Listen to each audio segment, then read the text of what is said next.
വന്നിട്ടേന്ന് സൊല്ല് തിരുമ്പി വന്നിട്ടേ. സംഭവം ഇന്ന് ആ ഒരു സെഞ്ചുറി അടിച്ച സമയത്ത് ഒരു ആക്ഷൻ കാണിച്ചില്ലേ, അതന്നെയാണ് ശരിക്കും കാണിക്കാൻ തോന്നുന്നത്.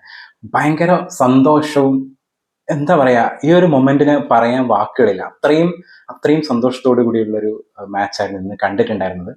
കാരണം ഇന്നത്തെ കംബാക്ക് എന്ന് പറയുന്നത് സഞ്ജു മട്ടുമില്ല, ചെന്നൈയുടെ കംബാക്ക് എന്താ അങ്ങനെ വേണം പറയാൻ. ത്രില്ലടിച്ച് കണ്ടൊരു മാച്ച്, ഭയങ്കര ഇഷ്ടത്തോടെ ഭയങ്കര ചിരിയോടുകൂടി കണ്ട മാച്ച്. കാരണം സഞ്ജു നിറഞ്ഞാടായിരുന്നു, അഴിഞ്ഞാടായിരുന്നു, അങ്ങനെ വേണം പറയാം. സഞ്ജുവിന്റെ കംബാക്ക് എന്ന് പറഞ്ഞാൽ അങ്ങനെയാണ്. ഞാൻ അടിച്ചാൽ തങ്കമട്ടെ 4 മാസം തുങ്കമട്ടെ. അടിക്കുന്ന സമയത്ത് അത് സെഞ്ചുറി ആയിരിക്കും. അതാണ് ഇതിന്റെ ഒരു പ്രത്യേകത. കഴിഞ്ഞ 3 മാച്ചിൽ 6, 7, 9 അങ്ങനെ അടിച്ചിട്ട് അവസാനം 115 റൺസ് നോട്ട് ഔട്ട്. അത് 56 ബോളിൽ 15 4ഉം 4 6ഉം 205 സ്ട്രൈക്ക് റേറ്റ്. വേറെ എന്ത് വേണം? 212 റൺസ് എടുത്തിട്ട് കളി ആ ഒരു ഇതിൽ നിന്നത് മാത്രമല്ല, ആ ഒരു മൊമെന്റം തിരിച്ചു പിടിച്ചത്. കാരണം ചെന്നൈയുടെ കംബാക്കും കൂടിയാണ്. കാരണം കഴിഞ്ഞ 3 മാച്ചിൽ തോറ്റിട്ട് അത് കഴിഞ്ഞ് ചെന്നൈയുടെയും കൂടി കംബാക്ക് ഇന്നത്തെ മാച്ചിൽ തന്നെ നടക്കുന്ന പറയുമ്പോൾ ഡബിൾ സന്തോഷം എന്ന് പറയില്ലേ, ഇരട്ടി മധുരം. അങ്ങനെയായിരുന്നു ഇന്നത്തെ മാച്ച് ഉണ്ടായിരുന്നു. അവിടെ എനിക്ക് തോന്നിയിരിക്കുന്നത് എന്താ, സഞ്ജു സ്ഥിരം കളിക്കുന്ന ഒരു ഫോർമാറ്റിലല്ല ഇന്ന് കളിച്ചത്. സഞ്ജുവിന്റെ ആ ഒരു ബൗണ്ടറീസ് നോക്കിയാൽ തന്നെ മനസ്സിലാവും. 15 4 ആണ് അടിച്ചേക്കുന്നത്.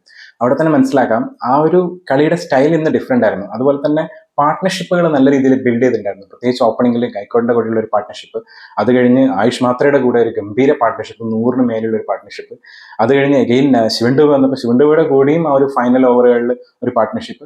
അങ്ങനെ വിക്കറ്റ് കളയാതെ ഉള്ള ഒരു പാർട്ട്ണർഷിപ്പ് ഉണ്ടല്ലോ. ശരിക്കും നമ്മൾ ഇന്നത്തെ ചെന്നൈയുടെ മാച്ച് നോക്കിക്കഴിഞ്ഞാൽ ശരിക്കും ഒരു വിക്കറ്റേ പോയിട്ടുള്ളൂ, മറ്റേ വിക്കറ്റ് റിട്ടയർഡ് ഔട്ടാണ്. അങ്ങനെയാണെങ്കിലും ഒരു വിക്കറ്റ് മാത്രമേ കംപ്ലീറ്റ്ലി നോക്കിക്കഴിഞ്ഞാൽ നഷ്ടപ്പെട്ടിട്ടുള്ളൂ.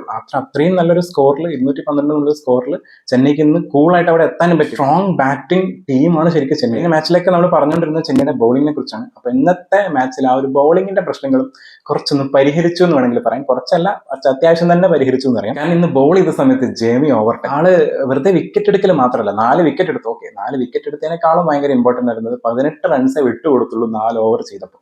അവിടെയാണ് ആളുടെ ഒരു ബൗളിങ്ങിലെ പെർഫോമൻസ് കാണാൻ പറ്റുന്നത്. കാരണം 4 വിക്കറ്റിൽ 3 വിക്കറ്റ് ഭയങ്കര വിലപ്പെട്ട വിക്കറ്റുകളായിരുന്നു. അവരൊക്കെ ടീമിൽ കളിച്ച് പോയിട്ടുണ്ടായിരുന്നെങ്കിൽ ഇന്നത്തെ കളി വേറെ ലെവലിലെത്തിയാണ്. അതുപോലെ തന്നെ നമ്മുടെ അൻഷുൽ കമ്പോജും കിട്ടില്ല ബൗളിംഗ് കേട്ടോ. 3 വിക്കറ്റുകളാണ് എടുത്തത്.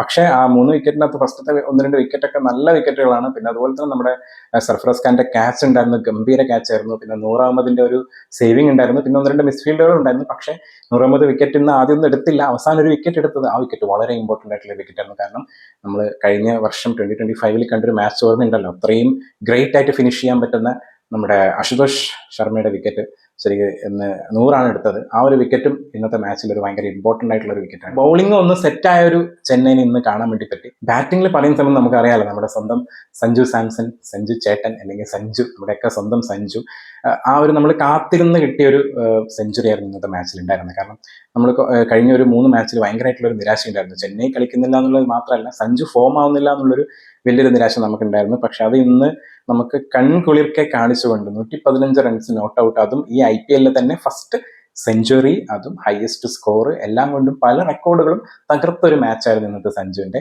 അതെപ്പോഴും അങ്ങനെയാട്ടോ, ഞാൻ ശ്രദ്ധിച്ചിട്ടുണ്ട്. സഞ്ജു ഓരോ മാച്ചുകൾ കളിക്കുന്ന സമയത്ത് ആ മാച്ച് എങ്ങനെയെങ്കിലും സഞ്ജുവിന്റെ പേരിലാവും. അത് മാത്രമല്ല, ചില റെക്കോർഡുകൾ അന്നത്തെ ദിവസം തകരുകയും ചെയ്യും. അത് ഇന്നും സാധിച്ചെടുത്തു. അതെപ്പോഴും അങ്ങനെയാണ്.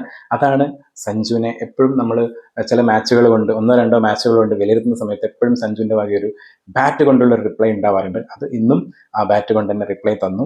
ഗംഭീരം. സഞ്ജു ഇന്ന് ആ ഒരു ആങ്കർ ഇന്നിങ്സ് പ്ലസ് അടിക്കേണ്ട സ്ഥലത്ത് അടിക്കേണ്ട രീതിയിലുള്ള ഇന്നിങ്സ് രണ്ടും കൂടി, അതായത് സ്ട്രൈക്ക് റേറ്റ് ഒട്ടും കുറയാതെ എന്നാൽ ആങ്കർ ഇന്നിങ്സ് കളിക്കുകയും ചെയ്യുന്നുണ്ടായിരുന്നു. 2 രീതിയിലും കൂടി ഒരേ സമയം ബാറ്റ് ചെയ്തിട്ട് ടീമിനെ ഒരു നല്ല രീതിയിലുള്ള ഒരു സ്കോറിൽ എത്തിച്ചിട്ടാണ് ശരിക്കും ഇന്നത്തെ മാച്ച് നിർത്തിയത്. അതും അവിടെ ഔട്ടായില്ല എന്നുള്ളതും ഏറ്റവും വലിയ പ്രത്യേകതയാണ്. ഇന്ന് സെഞ്ചുറി അടിച്ചപ്പോൾ ഞാൻ പറഞ്ഞില്ലേ, പല റെക്കോർഡുകളും ബ്രേക്ക് ആയെന്നുള്ളത്. അതിൽ ഏറ്റവും വലിയ റെക്കോർഡ് എന്ന് പറയുന്നത്, നമ്മൾ ഈ പറഞ്ഞ ഓരോ സ്റ്റാറ്റിസ്റ്റിക്സ് നോക്കിക്കഴിഞ്ഞാലും വേറൊരു കാര്യം തന്നെ, സഞ്ജു മഞ്ഞക്കുപ്പായത്തിൽ വന്നതിന് ശേഷം ഫസ്റ്റ് സെഞ്ചുറി അടിക്കുന്നതും ചെപ്പോക്കിൽ വെച്ചിട്ടാണ്. അതാണ് ഏറ്റവും വലിയൊരു പ്രത്യേകത.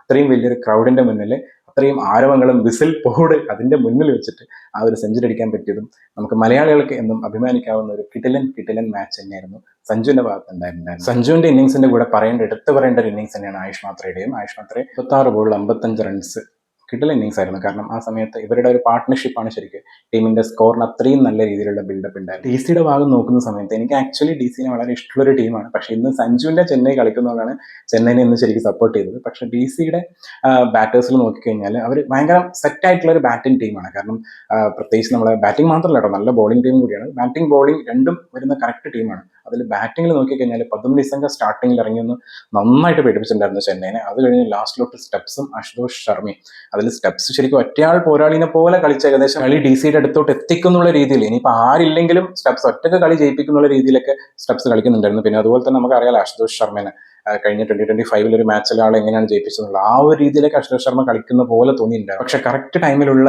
ചെന്നൈയുടെ ബോളേഴ്സിന്റെ ഇടപെടൽ കൊണ്ടാണ് ആ ഒരു സമയത്ത് വിക്കറ്റ് വീണതും. പിന്നെ അതുപോലെ തന്നെ അവസാനത്തെ ഓവേഴ്സ് കറക്റ്റായിട്ട് ഋതുരാജ് ഗായക്കോട് ആ ഒരു സ്ഥലത്ത് നിന്ന്, അതായത് ഞാൻ മാച്ച് കാണുന്ന സമയത്ത് ഞാൻ ഉദ്ദേശിച്ചായിരുന്നു ഇങ്ങനത്തെ ഒരു 3 ബോളേഴ്സാണ് അവസാനത്തോട്ട് ബോൾ എറിയേണ്ടത്. അതുപോലെ തന്നെ ഏകദേശം അവിടെയും ആ ഒരു ഡിസിഷൻ എടുത്തു. ആൻഡ് ആ സമയത്ത് കമന്റേറ്റേഴ്സും ഈ കാര്യങ്ങളൊക്കെ തന്നെയാണ് പറഞ്ഞുകൊണ്ടിരുന്നത്. ആ ഒരു കറക്റ്റ് ടൈമിങ്ങിലുള്ള ആ ബോളേഴ്സിനെ തന്നെ യൂസ് ചെയ്തുകൊണ്ട് അവിടെ വിക്കറ്റുകളും കിട്ടാൻ പറ്റി, അതുപോലെ തന്നെ ഡോട്ട് ബോളുകളും വരികയും ചെയ്തു, കുറച്ചൊന്ന് പ്രഷർ DC-യിലോട്ട് വരികയും ചെയ്തു. അങ്ങനെയുള്ളൊരു നല്ലൊരു ടാക്ടിക്കൽ ആയിട്ടുള്ള ഒരു എൻഡിങ് ആയിരുന്നു ശരിക്കും ഇന്നത്തെ മാച്ചിൽ ഉണ്ടായിരുന്നത്. ബോളിങ്ങിന്റെ കാര്യത്തിൽ DC-യുടെ പറയുന്ന സമയത്ത് സഞ്ജുവും ആയുഷ് മാത്രയും വെച്ചടിക്കുന്നതുകൊണ്ട് തന്നെ അവിടെ ഫുള്ളായിട്ടൊരു ഫോമിലോട്ട് ബോളേഴ്സിന് എത്താൻ പറ്റിയില്ല. പക്ഷെ എന്നാലും അത്യാവശ്യം കുഴപ്പമില്ലാത്ത രീതിയിൽ കുൽദീപ് യാദവ് ഇവിടെ അക്ഷർ പട്ടേൽ ബോൾ ചെയ്തിട്ടുണ്ടായിരുന്നു. അങ്ങനെ എന്തായാലും ഇതുവരെ നമ്മൾ കേട്ട ഒരു നെഗറ്റീവ് ആയിരുന്നു ചെന്നൈയുടെ ബോളിങ്ങിന് ഒരു മൂർച്ച കുറവുണ്ടെന്നുള്ളത്. അത് ഇന്നത്തോടെ ഒരു ഓൾമോസ്റ്റ് ഒരു 60-70% മാറ്റം വന്നിട്ടുണ്ടാവുമെന്ന് വിചാരിക്കുന്നു. കാരണം ഇന്നത്തെ മാച്ച് ജയിച്ചത് ബോളേഴ്സിന്റെയും കൂടി എഫേർട്ട് കൊണ്ടാണ്. ആൻഡ് ഫീൽഡേഴ്സും അത്യാവശ്യം നല്ല രീതിയിൽ തന്നെ സപ്പോർട്ട് ചെയ്തിട്ടുണ്ടായിരുന്നു. അപ്പോൾ ഇപ്പോൾ ഉള്ളൊരു ടീം ഉണ്ടല്ലോ, ഇന്ന് കളിച്ചൊരു ടീം, അത് ഭയങ്കര സെറ്റാണ്. ആ ഒരു സെറ്റ് ടീമിനെയും ഇന്ന് ജയിച്ച ആ ഒരു മൊമെന്റത്തിനെയും അതേ രീതിയിൽ ഇനി അടുത്ത് വരുന്ന ഓരോ മാച്ചിലും അവർ കൊണ്ടുപോയിട്ടുണ്ടെങ്കിൽ CSKക്ക് ഇനിയുള്ള മാച്ചസ് ജയിക്കാൻ വേണ്ടി പറ്റും. അടുത്ത മാച്ചും CSKക്ക് വരുന്ന ചെപ്പൊക്കെ തന്നെയാണ്, അതും ഒരു പോസിറ്റീവ് സൈനാണ്. അപ്പോൾ അടുത്ത മാച്ചും കൂടി ജയിച്ചു കഴിഞ്ഞാൽ ചെന്നൈക്ക് ആ ഒരു പോസിറ്റീവ് ആയിട്ടുള്ള ഒരു ആറ്റിറ്റ്യൂഡിൽ പോയിട്ട് ആ ഒരു മൊമെന്റം ബ്രേക്ക് ചെയ്യാതെ ഇനിയുള്ള മാച്ചുകൾ ചെന്നൈക്ക് ജയിക്കാൻ പറ്റുന്നതായിരിക്കും. അപ്പോൾ ഇന്നത്തെ മാച്ച് നിങ്ങൾ കണ്ടിട്ടുണ്ടാവില്ല, കണ്ട സമയത്ത് നിങ്ങളെ എക്സ്പീരിയൻസ് എന്തായിരുന്നു? സഞ്ജുവിന് സെഞ്ചുറി അടിച്ച സമയത്തുള്ള ആ ഒരു നിങ്ങളുടെ എക്സ്പീരിയൻസ് കാര്യങ്ങളൊക്കെ കണ്ട സമയത്ത് എന്തായിരുന്നു നിങ്ങൾക്ക് ഫീൽ ചെയ്തെന്നൊക്കെ നിങ്ങൾ കമന്റിൽ ഒന്ന് അറിയിക്കുക. അപ്പോൾ അത്രയേ ഉള്ളൂ. അടുത്തൊരു മാച്ചിന്റെ വിശേഷങ്ങളായി പിന്നെ കാണാം.